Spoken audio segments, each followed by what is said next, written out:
We want to, first of all, thank everybody for coming out to our Giving Power to the Business Owner webinar series. And this is ours that we're having today. Now, let's talk a little bit about it. Some of you guys have been following us for a while. We really deal with business owners, is our main thing. But we also found out a lot of us transitioned from being a W 2 into being a business owner. And we have a tendency to don't look at the things that probably was taken care of when we were actually as a W 2 employee.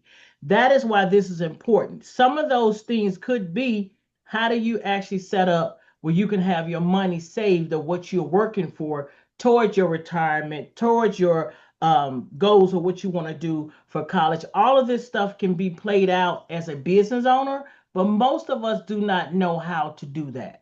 So we have a guest, we have two guests today that are coming in to actually talk to us as business owners, as entrepreneurs, some things you need to have in place as you do your business on cash flowing and things of that nature. They're here. And if you all have any comments, like we told you before, always send the comments in to us and we'll actually get it to them as well. So to start the show off, we're gonna first of all, I would like for Shawn Williams to introduce himself. And then after that, Raychel, if you would, when he finished, introduce yourself. And then we'll go into our questions and answers. Okay. All right, Shawn, if you would, again, thank you for being here. And if you would, let's tell our audience a little bit about yourself. Well, Jackie, thank you for having me today. I'm excited to be on the show, and I hope I add tremendous value for your business owners. I've been in the industry for 20 years, and one of the neat things about what I do is help business owners be the best versions of themselves. Oftentimes, business owners don't realize the power that they have or the impact they can have on not only their own individual family, but the community at large. And so, in large part, I'm an aid and assistant. I help people become the best versions of themselves and do realize their potential so that they can do all the wonderful things they want to do. So we can take a small business owner that only has themselves or maybe 2 or 3 employees or 1099 people and give them the same benefits, the same opportunities as if they were a Fortune 500 company. So being able to show business owners how they can take advantage of the tax code and also take advantage of various financial products so that they can plan their future just like they were running a huge corporation. All right, that is wonderful. And that's what we want to talk about a lot today. So we'll get more into those questions. Thank you so much, Miss Raychel. If you would, let's get an introduction of you as well.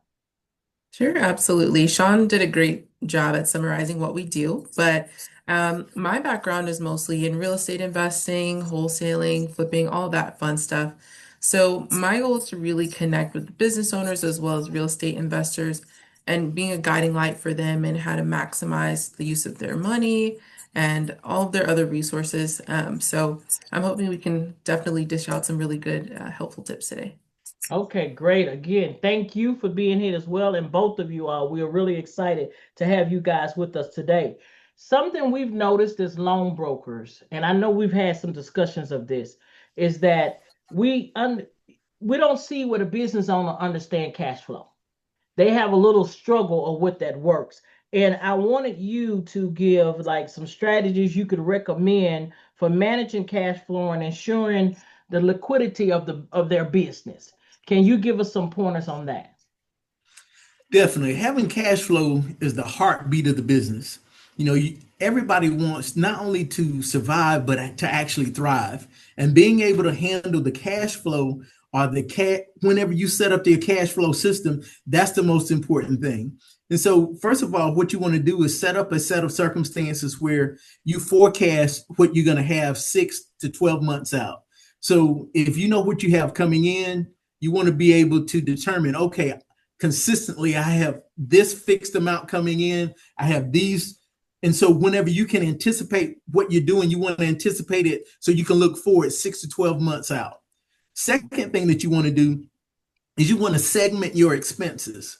And what I mean by segmenting your expenses, you want to understand what's a fixed expense and what's a variable expense. A fixed expense is the same month after month after month after month. But when you have a variable expense, it could be the power bill. And so during the winter, if you're in a cold environment, it's much more expensive than in the summer because of the AC. So when you have a variable, you want to distinguish what's a fixed amount, what's a variable amount. And then lastly, along that same line, you want to look at what's discretionary as far as the things that you're spending money on. So if things get tight, you can decide what can I cut off or what can I cut back on first, and you would start with those discretionary things.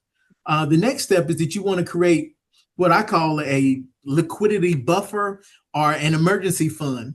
And a liquidity buffer or emergency fund, in an ideal set of circumstances, you have 3 to 6 months worth of expenses set aside so that if things got lean, you get into trouble, ran into difficulty financially, you've got a buffer, some room to breathe before you have to hit the panic button.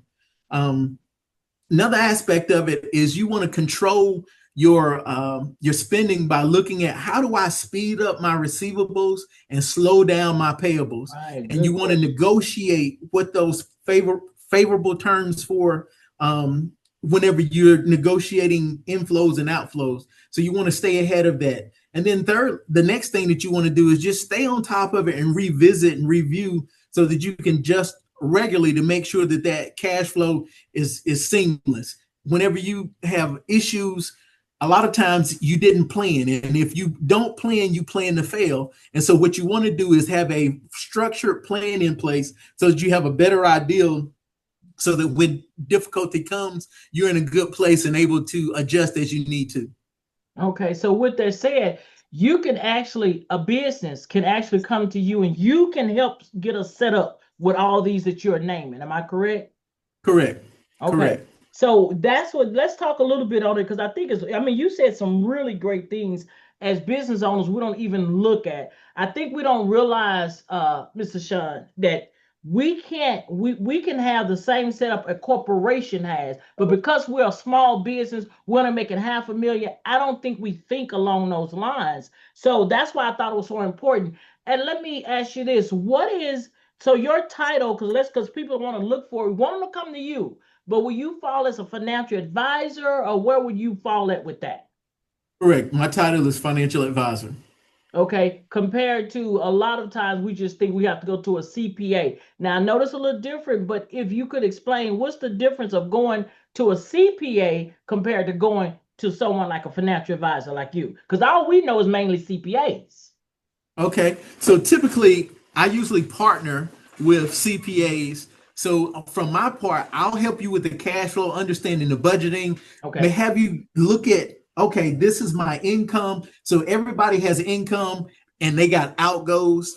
And so when you look at income and outgoes, now what we're trying to figure out is how do we begin to pinch off enough so that I'm saving enough each month to where I can get this emergency fund set up, to where I have 3 to 6 months worth of room to breathe, that kind of situation. And then the other part is we also typically partner with CPAs to look at the most tax advantage ways that you can. It's not how much money you make oftentimes, but it's how much you get to keep. So we help you play the tax game. And so I partner with the CPA to bring about those outcomes. So what I'm sure want everybody to kind of notice, I know pretty much from my experience of being in business, how you guys work together.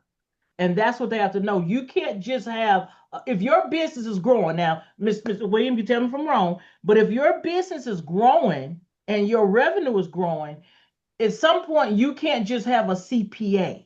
You have to have a financial advisor to come in and work toward that. Now, am I right or wrong? Is that how you kind of work a little bit? That's correct. So say, for instance, a CPA knows the tax laws, but they don't typically sell or use the products to implement the strategies. So they might tell you, hey, you're making a good money. We probably need to do A, B, and C so we can lower your taxable income. But they don't help you put those structures in place. So we would actually potentially put the retirement plan in place so that money that you're now making can go to that tax plan. And now your taxable income is going down. So we put the actual stuff in place, whether it's a simple, a SEP, single 401k. So we actually put the actual products in place so that you can execute some of the strategies that the CPA might help you with. So one of the things that you can do as a business owner, let's say, for instance, you were talking about a business owner that's generating $500,000 worth of revenue. Mm-hmm. One of the things we need to do is look at how do we make sure that if he would have hit a lean stretch or she would hit a lean stretch, how can we create liquidity moving forward based on the money that they're currently making? So we would introduce different strategies that they could implement so that if things were to slow down, they still don't have to panic because now they've got the emergency fund. Now they've got money in retirement. Now they might have some other vehicles that are adding additional protection to their income. And so there's a lot of different things that we would sit down with them and discuss. And that's what we don't realize as business owners. That's why it's so important for us to have these type of seminars or series, because you guys come out and let them know, listen, it's not trying to sell you anything, but if you're going to grow and continue to grow, it's certain things you need to be in place. Now, let me ask you this. How much revenue you think a person needs, a business should have to, we know CPAs, you start off with your CPA, but how much revenue you think a person should have to actually start getting a financial advisor? What should my revenue look like? What do you think? So it depends on the advisor and who he wants to work with. So I have a heart to work with a lot of disadvantaged people who are just getting started, because I think it's just as valuable a person who's making $100,000 a year as somebody who's making $1 million a year. Right. And so I kind of give people a platform they can get in where they fit in. So the ideal set of circumstances is sit with them, hear what their heart is, vision, purpose, goals. When I'm looking at their cash flow, now I can say, okay, based on having a healthy relationship, you need to have maybe 10 to 15% of your income or your revenue go into your retirement, so that when you get to whatever age, now, because we started with the end in mind, now we can kind of anticipate what we need to do moving forward. So the sooner we can get together and start the planning process, the better. Exactly. And this is for our owners to know, this is the ugly part. I wish I would have started with one of you all when I started my business, at least a year in, because I see now, hindsight, now that I do have it, that it would have saved so much headaches, because you guys know how things going to look down the line based on our company, because that's what you do.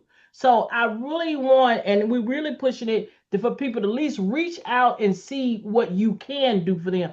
Do not just sit there waiting or dealing with the problems on your own. You don't have to do that. So what I do like also, we're leading into where you talked about the taxes. That's another thing. People don't realize how you can help them with the tax planning. So, Miss Raychel, I have a question for you. What tax planning strategies can you implement to reduce a business's burden legally? Sure. So I know everyone loves to pay taxes, right?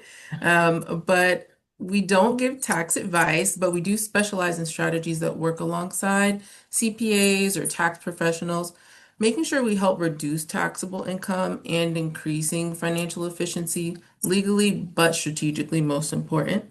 So one of our favorite approaches, we use a tool called an Index Universal Life, also known as an IUL policy. So these are structured to grow cash deferred. They offer tax-free access of income through policy loans, and you can pass this on tax-free to a benefit of your heirs. So for business owners, these types of strategies can serve dual purposes. They provide future sources of tax-free supplemental income while also making sure that we're creating liquidity for retirement, succession planning, and other long-term goals such as investments, buying more real estate, whatever you're looking to do. While we're not trying to necessarily beat the tax code, we are using it as it was designed for business owners who are moving intentionally and planning ahead. So basically, again, what you are saying to that I'm hearing is that you work along with that tax preparation area. So we don't have to try to really just rely on one person, but we have someone that's part of the team that know what we're looking like. They can kind of help us strategize a lot better than just having our tax prepared and that's it. Right? That's what basically what you're saying. Exactly. Okay. Yep, we have a lot of conversations with CPAs. We create a team for that business owner. So, All right, and you can provide it. And so that's why I say it's just so simple how much you guys save if business owners. I deal with a lot when people come to us as loan brokers, and you all know this, they're already distressed and they're looking for money. The thing is some things they could have had in place where you won't be such in a rush or panic for money if they would have worked with a financial advisor starting out. But one of the girls here in the office we were talking about, you guys had made the comment, well, financial advisors has the stigma of I have to have a lot of money to talk to them. That's something and I say, you know what, you're right. So that's something you all, like, I think you kind of touched on it a little bit, Mr. Williams, but if you would, Rachel, touch on a little bit of how it's easier to work with you all at any stage, like he said, that's working with you guys. Can you kind of explain a little bit how easy it is to work with you all? Sure. I mean, you have to start somewhere. We're here to talk to you and get a better understanding of what you need and see how we can be valuable in that area. So, I think if you had the intention of being a business owner in the first place, you want to make sure you're stewarding over that as best you can and being intentional with your planning. So, the vision you had in your mind as an entrepreneur is going to come to fruition because you've put the right people in place Right. to make sure we can work in your business while you work on your business. And I love that. That's what we need. So, Mr. Williams, let me know, how do you assist in setting up retirement or an exit strategy for a business owner? How do you do that? Anything when you're talking about long-term planning and looking down the road, you have to start with the end in mind. So Okay. the first thing I do, I would sit with the business owner and say, okay, what would retirement look like? What would your exit strategy look like? What would you like it to look like? Sometimes that means you may be able to turn the business over to a family member. They're going to buy the business from you. Mhm. Maybe you're in a set of circumstances where you have a competitor. You've been in the industry a long time, but whatever you do, there are competitors who would like to purchase your business. So that might be an option.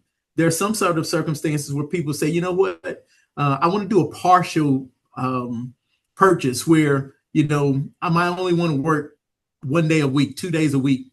I don't want to grind as hard as I have been, but I Right. don't want to sit at home and do nothing. So it really depends on the emotional and psychological setup of what you would like to do. So we just talk about your goals, what's important to you. From there, it determines which type of retirement plan we might look at. Because now we might look at a time horizon based on a 5 or 10 or 15 or 20-year Right. plan. And so now we have to decide based on your risk tolerance, your time horizon, okay, this is how much money you have to put into a plan. So we would choose a plan that's based on your goals of when you want to leave. And so Okay. that impacts what type of plan that we choose. And so it's a variety of factors that goes into what's the right plan. Right. So first of all, we have to define what your vision is, kind of get clear with that. The next step, we establish the proper retirement plan based on your time horizon, your risk tolerance, the amount of Right. money that you have available to put in. Then we talk about one of the most important things that you could do is have someone do a business valuation to actually have a good idea of what the worth of your business is. So there's a couple different ways we could begin to talk about how you create a business valuation. But then also we want to talk about diversifying your business so that you don't, most people think of their business as their one asset that one day out in the future, they're just going to be able to sell it and Yep. everything's going to work out and be hunky dory. But what we talk about is, okay, how do you diversify your income streams? How do you diversify your assets so that when that day does come, you have options? You've Right. got variety of things that you could look at. You have assets that might be taxable. You have assets that are coming, and those assets could potentially be tax deferred or tax free. And so now you have options on when and how you leave based on planning. And so the sooner that you start thinking about these things, the better we can develop a plan that takes into account whatever eventuality that might come. And I know what you're saying is the truth. Like I said, again, being a business owner, but also being with them and seeing how we struggle with doing this. Now, this is my opinion, what I think, and you all can let me know what you all think. I tell my clients that, when you start making $100,000 a year, and you need to start taking yourself and paying yourself. Yeah, you have your CPA, but with that, you need to have those long-term goals to go with it. That's where the financial advisor come in. We actually have started mentioning that to our clients because it's amazing how many you meet and they have a CPA but they don't have a financial advisor. And I see the benefit of 25 years of doing business of having one. Like I said, I wish I had it in the early part, but I had in the later part. Still learn. It's never too late, right? It's good to learn. But the thing is, you guys are really important for the business to bring you on. Now, this is what I'm thinking. A person that's even thinking about starting a business and they haven't, they're a W-2 employee. Is it a great time to come in and talk to you just to even start planning toward that? Can we use you for that as well? Sure, sure. The biggest thing is this. The reason why people have CPAs, accountants, things of that nature, because they have to.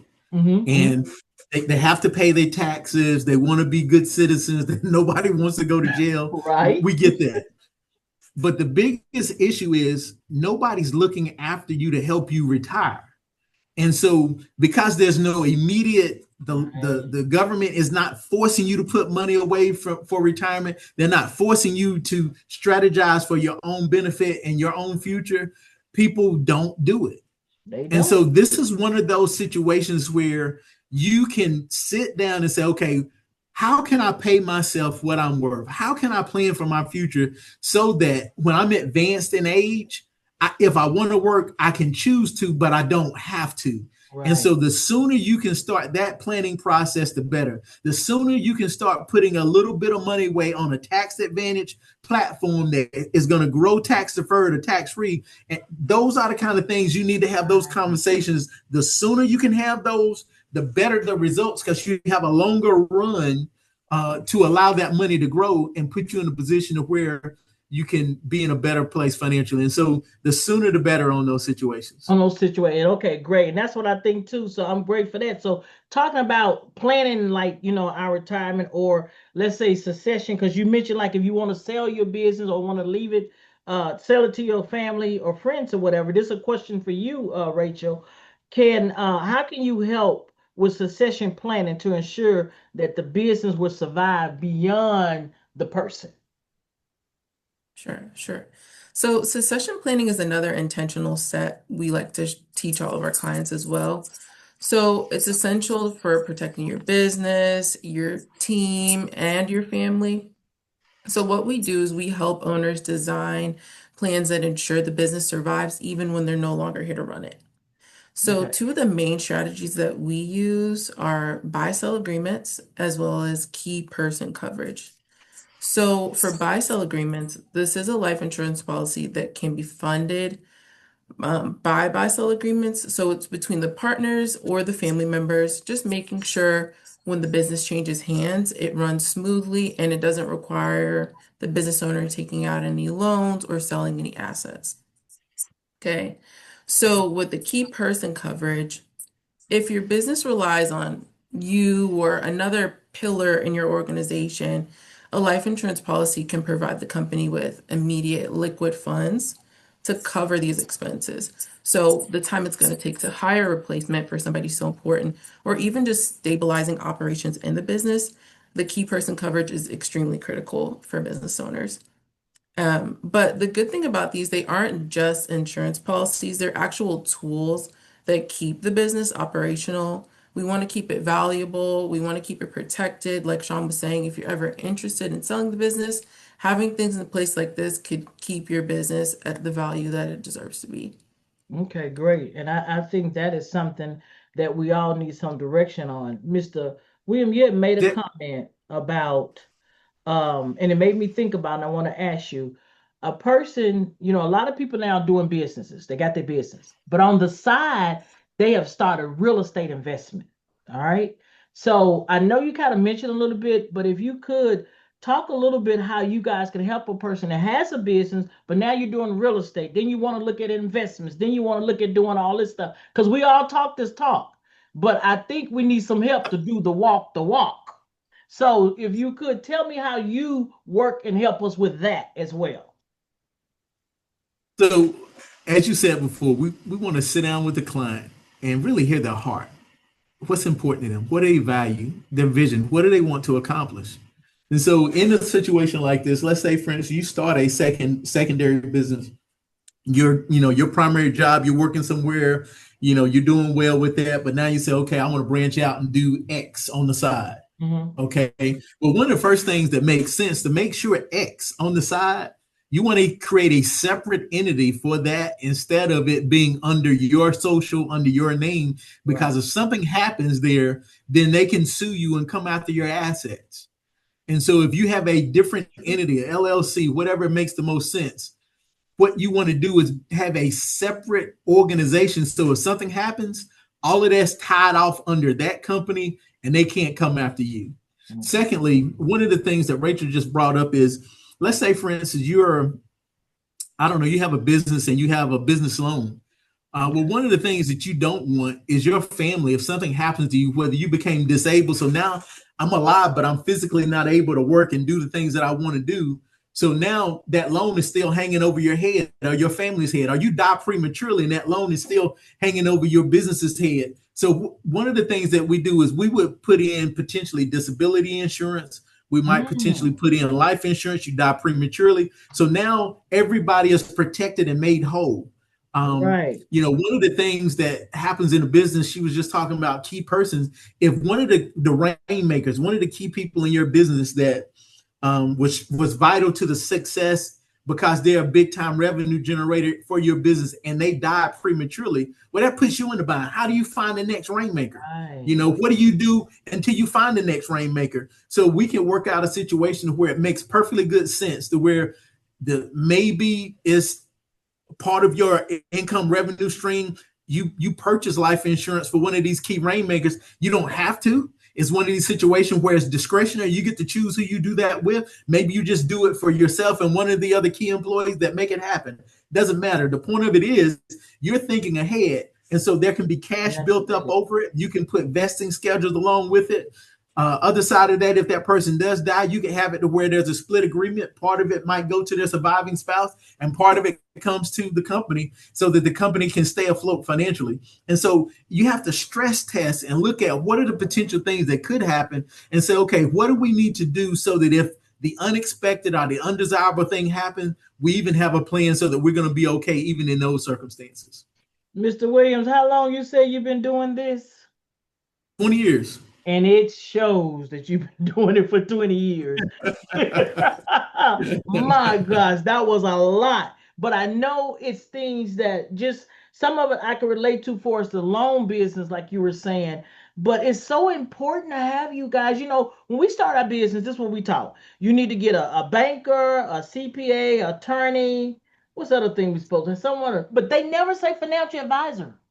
Why Exactly. don't they say that? Because you all are bringing in, I really think, and it's just me probably, but you all are missing piece for us to really be successful.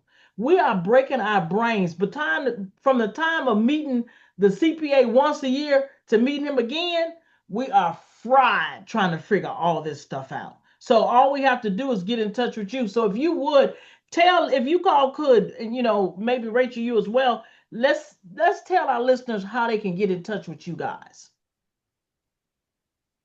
Well, the Sure. easiest way to contact me is email or telephone.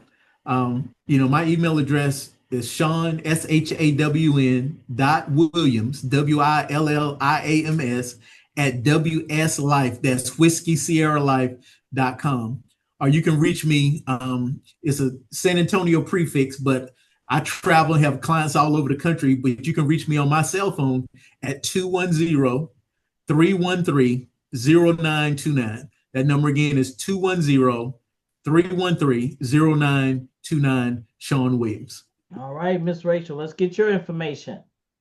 Absolutely. You guys can reach out to me via LinkedIn at Raychel T. Walker, and that's Rachel with a Y, Raychel Walker. My email is Rachel with a Y again, .walker at wslife.com. And my best number is 919-539-8455. Okay, so we got that. And you also, everyone can reach out to you. You guys are on our referral page, okay? So they can actually go there and they can click and get you as well. So before we go, I want each of you to give us the last pointers, probably if you can give us two or one or two, that you would like to give the listeners before you go. If you all can give them that last wisdom, that last note of wisdom, if you could. Mr. Shawn, you go first. Well, most important thing, anything that is worth working for and giving your life to is worth you sitting down and saying, look, I need to build a plan. So I'm a person of faith. There's a scripture that says, Habakkuk 2, it says, write the vision and make it plain. So most people have never written a financial vision for their business, for their family. They've never done anything like that. The byproduct of it is a lot of uncertainty, uneasiness. But if you write the vision and make it plain, the scripture says that he that readeth it can now run with it. You can complete the task a lot faster because now you know where you're going. And so my biggest tip would be always start with the end in mind, make a plan, because if you don't plan to succeed, you're planning to fail.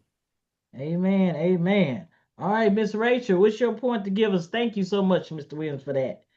Thank you. Yeah, I don't know how I'll top that, but I would just say I know that's right, right?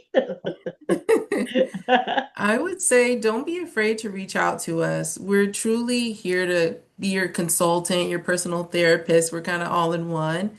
And, it doesn't matter if you don't feel like you're ready, you're not at the place you want to be financially. We're here to help you get there even faster than you could have imagined. So we hope to see you guys soon. Okay, well, that sounds like that's something we definitely want everybody to know. I want to thank everybody for listening. We will have this up on our YouTube channel, and everyone would actually get a notice for that. We want to thank our guests for taking time out your busy day, and I really do appreciate you fitting us in, Mr. Shawn Williams and Raychel Walker. You guys did an excellent job, and we thank you all so much. And I want to tell our audience, thank you for tuning in. Until next time. You all take care, and we'll talk to you then. Y'all have a great one. See you all later. Thanks, Thanks for having Jackie. us. See you Thanks. Thank Bye bye. later. you. Bye. Bye bye.